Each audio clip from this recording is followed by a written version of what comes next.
નમસ્કાર મિત્રો, પ્રો ગુજરાતી ચેનલમાં આપનું સ્વાગત છે. ભારતના ઇતિહાસમાં ઘણા ખૂંખાર એવા ગુનેગારો થયા છે, પરંતુ તમિલનાડુ અને કર્ણાટક વચ્ચે જે ડેન્સ ફોરેસ્ટ છે ત્યાં એક એવો હત્યારો હતો જેણે બે રાજ્યના પ્રશાસનને લગભગ 15 વર્ષ સુધી લાચાર અને બેબસ બનાવી રાખ્યું. ફોરેસ્ટ ડિપાર્ટમેન્ટ, બંને રાજ્યોની પોલીસ અને બીએસએફ આ જંગલમાં તેને શોધતી રહી, જેણે 3000થી વધુ હાથીઓને હાથીદાંતના વેપાર માટે મારી નાખ્યા. તેણે લગભગ 120 કરોડના ચંદનના ઝાડો કાપી નાખ્યા અને લગભગ 150થી વધુ હત્યાઓ કરી હતી.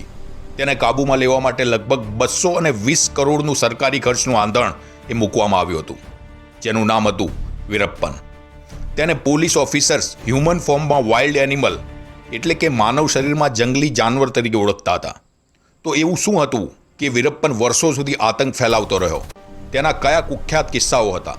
કયા અભિનેતા અને મંત્રીનું તેણે અપહરણ કર્યું હતું અને અંતે તે પોલીસની જાળમાં કેવી રીતે ફસાયો?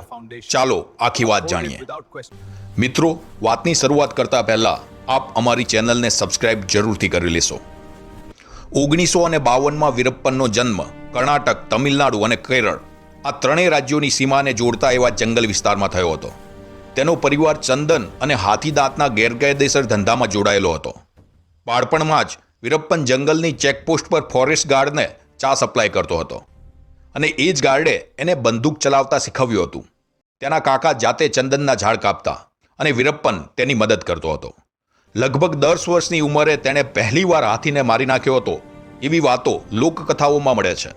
ધીમે ધીમે તેણે પોતાની ગેંગ બનાવી, પોતે ચંદનનું સામ્રાજ્ય ઊભું કર્યું. સ્થાનિક લોકોની વફાદારી ખરીદવા માટે તે લોકોને આર્થિક સહાય કરતો અને આ કારણે જ જંગલના લોકો તેને રોબિન હુડ પણ કહેતા. એક બાજુ રોબિન હુડની છબી તો બીજી બાજુ વીરપ્પન ભયાનક હત્યાઓ માટે પણ જવાબદાર હતો. ઘણા પોલીસ અધિકારીઓ, રેન્જરો અને સરકારના લોકો જંગલમાં તેના હાથથી મોતને ભેટ્યા હતા. તેની બુદ્ધિ અને જંગલનું જ્ઞાન અદ્ભુત હતું. પક્ષીઓના વિશિષ્ટ અવાજથી બીજો માણસ કેટલી દૂરી પર છે તે સુદ્ધા તે ઓળખી જતો. ક્યાંથી ભાગી જવું અને કેવી રીતે પગલાંના નિશાન દૂર કરવાના, આ બધામાં તે માસ્ટર હતો. લગભગ 14,000 વર્ગ કિલોમીટરના જંગલનો જાણે તે જાણભેદુ હતો. 1972માં 17 વર્ષની ઉંમરે પ્રથમ વખત તેને ફોરેસ્ટ અધિકારીએ પકડ્યો હતો, પરંતુ થોડા જ સમયમાં તે પોલીસની પકડમાંથી ભાગી ગયો અને વધુ વિકરાળ બની ગયો. ભાગ્યા પછી તેણે પ્રથમ હત્યા પણ એ જ પોલીસ કર્મીની કરી હતી. માત્ર એટલું જ નહીં, જે કોઈને તે પોલીસના મુખબીર તરીકે જોતો તેને તે તરત જ મારી નાખતો. તે સમયે વીરપ્પન સિવાય પણ જંગલમાં અન્ય તસ્કરો અને હત્યારાઓ હતા, જે વીરપ્પનના એક હથ્થુ શાસન માટે પડકારરૂપ હતા. પરંતુ વીરપ્પને આનો પણ રસ્તો શોધી કાઢ્યો. એક શાંતિ સંધિ માટે તેણે સૌ મોટી ટોળકીઓને એકત્રિત કરી, પરંતુ વીરપ્પનના મનમાં કંઈક બીજું જ હતું. ભોજન બાદ જ્યારે સૌ નિરાતે આરામ કરતા હતા ત્યારે વીરપ્પનના માણસોએ છુપાઈને અચાનક ગોળીબાર શરૂ કરી દીધો અને ભયંકર એવો નરસંહાર થયો. લગભગ 153 લોકોના મોત પછી જંગલનું સામ્રાજ્ય સંપૂર્ણપણે વીરપ્પનના હાથમાં આવી ગયું. હવે જંગલમાં જીવવું હોય તો માત્ર બે રસ્તા હતા: વીરપ્પન સાથે જોડાઈ જવું અને નહીં તો જંગલ છોડીને ભાગી જવું. અને અહીંથી જ વીરપ્પનની ક્રૂરતાનો નગ્ન નાચ શરૂ થયો. 1987માં ચિદમ્બરમ નામના ફોરેસ્ટ ઓફિસરે વીરપ્પનને પકડવાની યોજના બનાવી, પરંતુ માહિતી લીક થઈ જતા વીરપ્પને તેનું જ અપહરણ કરી અને તેની હત્યા કરી નાખી. આ ઘટના પછી વીરપ્પન રાષ્ટ્રીય મીડિયામાં પ્રથમ વખત ચર્ચામાં આવે છે.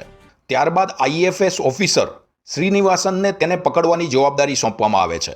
એક વખત શ્રીનિવાસન વીરપ્પનને પકડી પણ લે છે, પરંતુ વીરપ્પન એટલો ચાલાક હતો કે તેણે પોતાના વાળમાં તેલ નાખવાનું નાટક કરી અને હાથકડીમાંથી પોતાના હાથ સેરવી લીધા અને ભાગી ગયો. ગુસ્સે ભરાયેલા વીરપ્પને શ્રીનિવાસનની હત્યા કરવાની સોગંદ ખાધી. વીરપ્પને એક યોજના બનાવી. તેણે પોતાના નાના ભાઈ અર્જુન દ્વારા શ્રીનિવાસનને શરણાગતિ સ્વીકારતો પોતાનો ઈરાદો જણાવતો એક સંદેશ મોકલ્યો, પરંતુ એક શરત રાખી કે શ્રીનિવાસનને જંગલમાં એકલા આવી અને તેને મળવું પડશે. શ્રીનિવાસન, કે જે હજુ પણ વીરપ્પનના સુધારાની આશા રાખતા હતા, તે આ જાળમાં ફસાઈ ગયા. કોઈને પણ જાણ કર્યા વગર તે જંગલ તરફ નીકળી ગયા. પરંતુ વીરપ્પનનો ક્યારેય શરણાગતિ સ્વીકારવાનો ઈરાદો હતો જ નહીં. તે ફક્ત લોહી ઈચ્છતો હતો. તેણે શ્રીનિવાસનને કેદ કરી તેમની ગરદન કાપી અને તેના માથા સાથે ફૂટબોલ રમ્યો. આ ઘટના પછી સમગ્ર દેશ જાણે હચમચી ગયો. જ્યારે પણ કર્ણાટક પોલીસ કોઈ કાર્યવાહી શરૂ કરતી ત્યારે તે તરત જ તમિલનાડુના જંગલમાં ઘૂસી જતો, અને જ્યારે તમિલનાડુની પોલીસ તેનો પીછો કરતી ત્યારે તે કર્ણાટકના પ્રદેશમાં પાછો ફરતો અને છુપાઈ જતો. આ સરહદી રમતે પોલીસને સંપૂર્ણ રીતે લકવાગ્રસ્ત કરી દીધી હતી. બંને રાજ્યોની સરકારોને સમજાયું કે જો વીરપ્પનને રોકવો હોય તો તેમણે સાથે મળીને કામ કરવું પડશે, અલગથી નહીં. અને આ વિચારને ધ્યાનમાં રાખીને 1992માં જોઈન્ટ સ્પેશિયલ ટાસ્ક ફોર્સ એટલે કે STFની રચના કરવામાં આવી, જેનું એક જ મિશન હતું વીરપ્પનને જીવતો કે મરેલો પકડવાનું. ફેબ્રુઆરી 1992માં વીરપ્પને બીજી એક યુક્તિ ઘડી કાઢી. તેણે એક એવી અફવા ફેલાવી કે એક હાથીદાંતના મોટા સોદામાં તે પોતે ઇન્વોલ્વ થવાનો છે. આ માહિતી કે જે અફવા હતી તે સ્પેશિયલ સિક્યોરિટી ફોર્સ સુધી પહોંચે છે. સિક્યોરિટી ફોર્સના SP એવા હરિકૃષ્ણ તેમની ટીમ સાથે વીરપ્પનને પકડવા માટે જંગલમાં પહોંચ્યા. પરંતુ તેમને ક્યાં જાણ હતી કે આ કોઈ ઓપરેશન નહોતું, પરંતુ એક જાળ હતી. અને આ ઓપરેશનમાં વીરપ્પન શિકાર નહીં પણ પોતે શિકારી હતો. ટીમના પહોંચતાની સાથે જ વીરપ્પન અને તેના માણસોએ તેમના પર હુમલો કર્યો. ગોળીઓનો વરસાદ થયો અને SP હરિકૃષ્ણ અને તેમના 4 પોલીસકર્મીનું સ્થળ પર જ મૃત્યુ થયું. આ હુમલાએ પોલીસ વિભાગની હિંમતને હચમચાવી નાખી. આ દરમિયાન વીરપ્પન બીજી એક ચોંકાવનારી ચાલ ચાલ્યો. 1993માં તેણે IPS અધિકારી કે ગોપાલકૃષ્ણનને નિશાનો બનાવ્યો. તેણે કોલાથુર ગામમાં પોસ્ટર લગાવ્યા કે જો તમારી હિંમત હોય તો મને પકડો. આ એક સીધો પડકાર હતો. ગોપાલકૃષ્ણન તેને હળવાશથી લઈ શક્યા નહીં.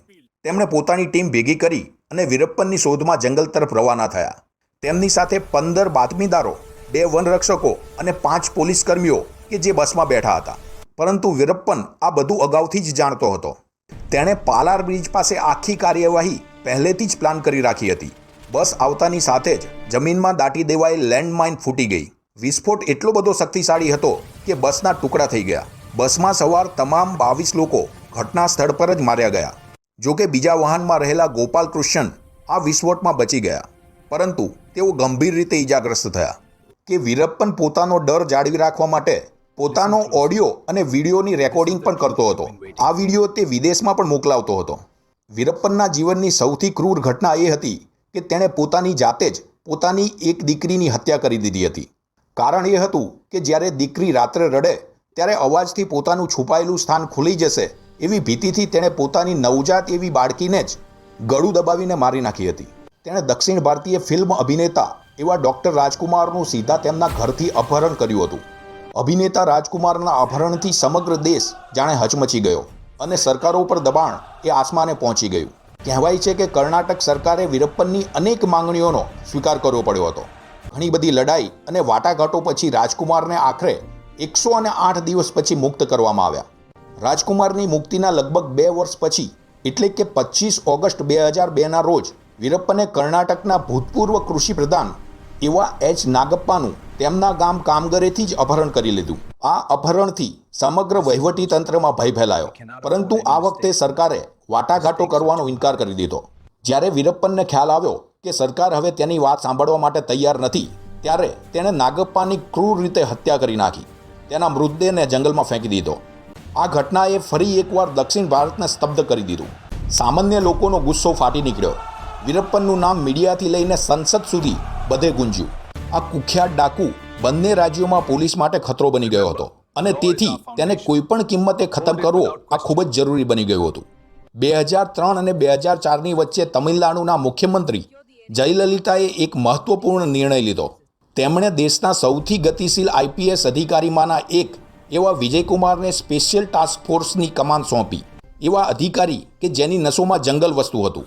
જયલલિતાએ વીરપ્પનને કોઈપણ કિંમતે મૃત કે જીવતો પકડવાનો આદેશ આપ્યો હતો. વિજયકુમારે ઓપરેશન શરૂ કર્યું. વિજયકુમારે વીરપ્પનનો દરેક વિડીયો વારંવાર જોયો, ફ્રેમ બાય ફ્રેમ. દરેક હાવભાવ, દરેક પૃષ્ઠભૂમિનો અભ્યાસ કર્યો અને તેમાંથી એક વિડીયોએ જાણે બધું જ બદલી નાખ્યું. તે વિડીયોમાં વીરપ્પન કંઈક વાંચવાનો પ્રયાસ કરી રહ્યો હતો, પરંતુ તે આંખ મીચી રહ્યો હતો, જાણે કે તેને વાંચવામાં તકલીફ પડી રહી હોય. વિજયકુમાર એકદમ ચોંકી ગયા. તેણે તરત જ પોતાની શંકાની ખાતરી કરવા માટે તેના બાતમીદાર પાસેથી આની પુષ્ટિ કરાવી અને ખબર પડી કે વીરપ્પનને મોતૈયાનો રોગ છે અને તે શક્ય તેટલી વહેલી તકે તેની સારવાર કરવા માંગતો હતો. આ દરમિયાન પોલીસની પકડ દિવસે ને દિવસે કડક થતી ગઈ હતી. છેલ્લા 10 મહિનાથી ચાલી રહેલા ખાસ ઓપરેશને તેની ગેંગને અંદરથી તોડી નાખી હતી. એક પછી એક માણસ માર્યા ગયા હતા અથવા પકડાઈ ગયા હતા. પૈસાનો પ્રવાહ પણ જાણે બંધ થઈ ગયો હતો. હવે વીરપ્પનને પોતાનું સ્થાન બદલવાની ફરજ પડી હતી. પરંતુ આ જ સમયે વિજયકુમારે એક વિશિષ્ટ ચાલ ચાલી. ઘણી એવી મહેનત પછી વીરપ્પનના 2 મુખ્ય સહયોગીઓને પોલીસે પોતાના બાતમીદાર બનાવી લીધા. હવે વીરપ્પનની દરેક હિલચાલ વિશે માહિતી મળવા લાગી. બધા જાણતા હતા કે વીરપ્પનને જંગલમાં પકડવો લગભગ અશક્ય છે. તે ફક્ત ત્યારે જ થશે જો તે પોતાની સ્વતંત્ર ઈચ્છાથી બહાર આવે.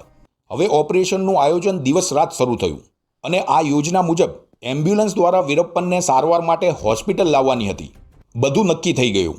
એમ્બ્યુલન્સનો ડ્રાઈવર અને હેલ્પર આ બંને કમાન્ડો હશે.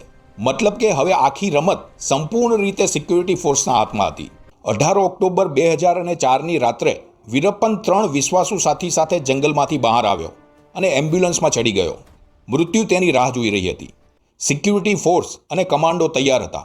કેટલાક શેરડીથી ભરેલા ટ્રકમાં છુપાયેલા હતા તો બીજો એક સ્કૂલની છત પર AK-47 સાથે તૈયાર હતો.